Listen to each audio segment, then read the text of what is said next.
Hello, fabulous Pisces. Welcome to your horoscope for the month of February 2014, General Focus. I am your astrologer, Nadiya Shah. Thank you for being here.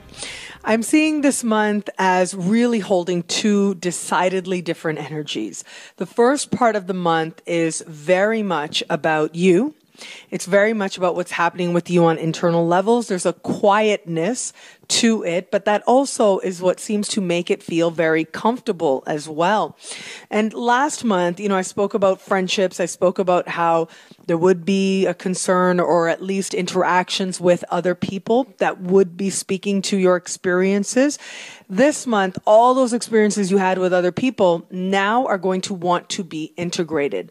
Now are going to want to be reflected on to see now what are you going to do with it? How are you going to disseminate the information that came in? What are you going to hold on to? But more importantly, what are you going to release? And possibly, who are you going to release as well? And that's really the energy I see you bringing into the month and having in the first half of the month. And then the energy does shift a little bit where it seems like your day gets busier. And so you will be having to interact more on a day-to-day basis, if you will, with all the different developments that are happening, mostly on a level of work, on a level of busyness in your day-to-day life, on a level of rituals and routines that you participate in every day. One of the most important rituals is the ritual of going to work. And so you do want to be mindful of all that, because while there is still this energy that's asking you to go within and be calm and to reflect, at the same time, life is going to start drawing you out and your external environment is likely to get busy. And I am seeing for at least a few Pisceans out there, a bit of a rude awakening, if you will, where all of a sudden you realize, okay, I've got to participate in this thing called life and I've got to wake up and I can't just walk through it kind of dreamy.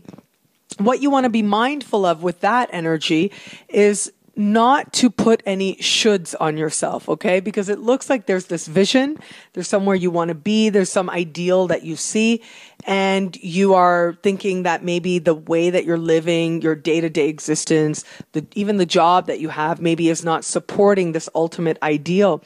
But actually, exactly where you are is exactly where you're meant to be. And the quicker you can come to a place of acceptance of that, and you can start to see how where maybe there are benefits to where you are, is how quickly you'll be able to change your circumstances. And so that's going to be part of the sacred lesson for you once we get you to the middle of the month. In particular, where your reality, your day-to-day existence is not yet in total alignment with the ultimate vision you have for your life. You can absolutely have that vision. You can absolutely manifest that.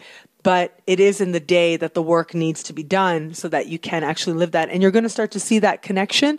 And ultimately, that is there to empower you and can empower you greatly to make some changes in your daily habits, in your little rituals, and even in the workplace as well, in the way that you're interacting with the people around you as part of you really making changes and deciding to start living in a way that is more in harmony with the future you wish to experience.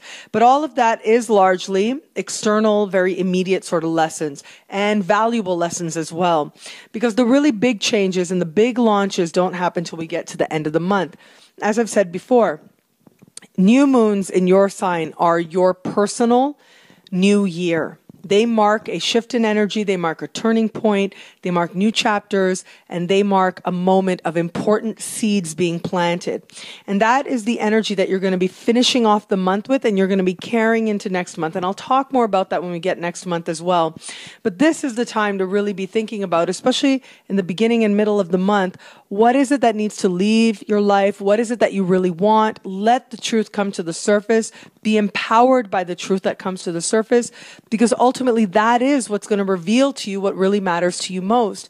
And whatever it is that really matters to you, you are going to find a way to plant an important seed to manifest it, to make it happen. Keep in mind that Mercury is retrograde most of the month, in fact, all of the month pretty much. And a part of that time is going to be in your sign, retrograde. And so just do be mindful that a part of you is going to be reconsidering a lot of ideas from the past. A lot of you is going to be refining a lot of information that comes your way. And this is all part of the process of you getting clear as to what it is you really want and what bold and brave beginnings you are preparing for late this month and as you head into the next. So plant those seeds. Even a small metaphorical gesture will be huge.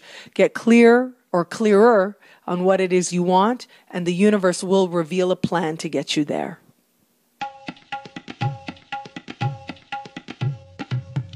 Thank you for watching.